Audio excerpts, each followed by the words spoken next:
It's June, and my excitement builds because the scaffolding is coming down, and at last the house is going to be unveiled.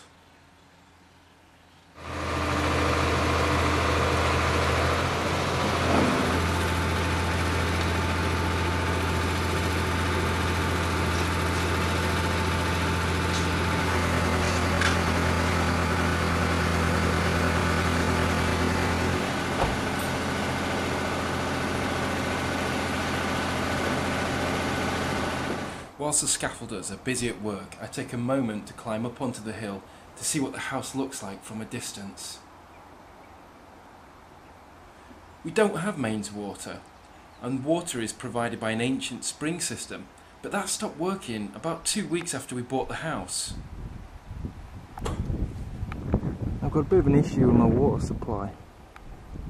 On this golf course over here, there's some tanks and a spring supply, and that brings water down a big cast iron pipe down to my house there. And the problem is that this is 100-year-old, this supply, and there's only me on it now. And over there, these are where the tanks are, and they run all the way along there to that hut, and inside that hut is some sort of silt trap. I've been trying my best to understand why the water isn't working anymore, because it was working not so long ago. So I put a little bit of tracer dye down there a few days ago. I don't want to see if it's still there or whether it's washed out into the system, but to be honest it looked like it was going nowhere. So here I am at the golf course. I've not got a set of golf clubs, so it can look a bit weird. I'm just going to climb over the fence.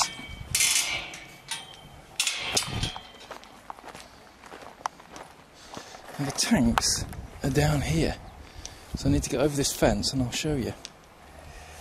So, in a sort of lost style, here are various caps, and if we lift these caps,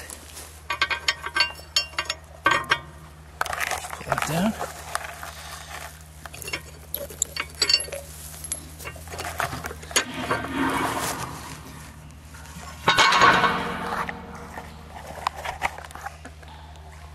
And this is my water supply. And you want to see what's in here?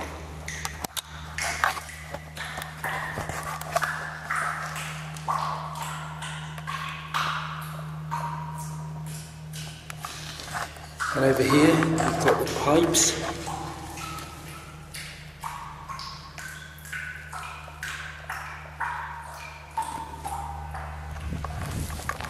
This is a pipe that runs somewhere down here. Through all of this, 100 years old it is, and connects tanks to this building at the end. So this is a silt trap, but I believe that this is also where the spring comes into.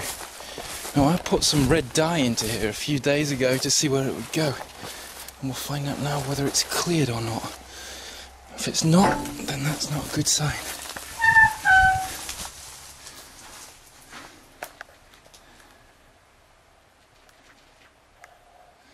Looks pretty clear. So that means that water must be leaking out somewhere onto the golf course, and I have no real idea what's going on. I'm starting to think that maybe we should dig a borehole. With that in mind, I'm recommended to employ the services of a water diviner, a grand wizard that finds water. It seemed a bit daft to pay this man money, but everyone said it was a good idea. He then wandered around the property, saying that the force was strong in certain areas.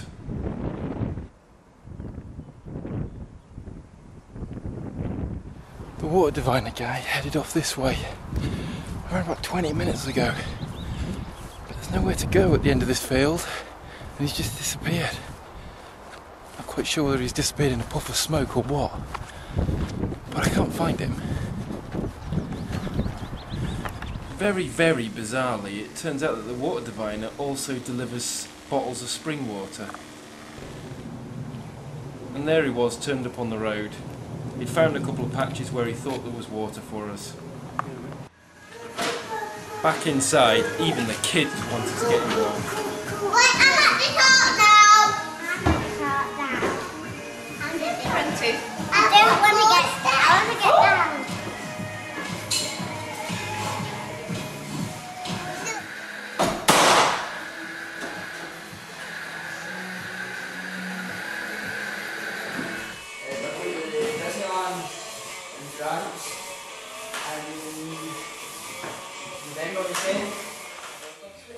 Each room ran on a production line, which involved plasterboarding, then plastering, followed by us painting it. We even recruited Craig from down the road to help us do the painting.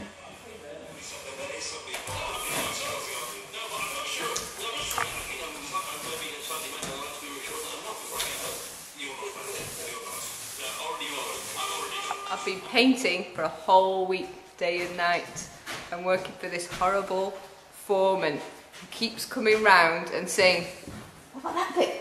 What about that woodwork? You spilt it over there." He's like a slave driver. But fortunately, it's my last day on the job. I've been sacked, and he's got a professional in. The water divining caused so much entertainment that the next morning when I came in at 8 o'clock, I found two of the joiners walking round the garden with two bent coat hangers, seeing if they could find any water.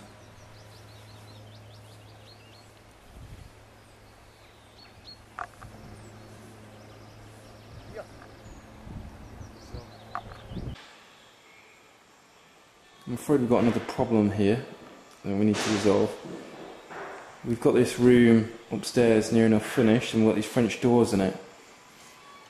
Now the problem is that our finishing joiner has just noticed, if I put this camera down here, there's virtually no clearance for a carpet at all. There's 4 or 5 mil of clearance. And that means we can't put carpet down on the floor. So I've called the company and the first thing they did was try to blame me, which seems to be fairly standard, to be honest, of the construction business. First thing you do is blame somebody else other than yourself.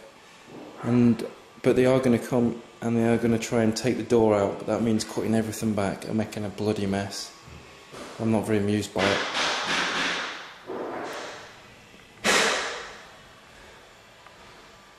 So, I'm about to get evicted from my rented house in just 1 month. I've got no water, I can't flush the toilet, and some of the windows need to come out. Things aren't looking good.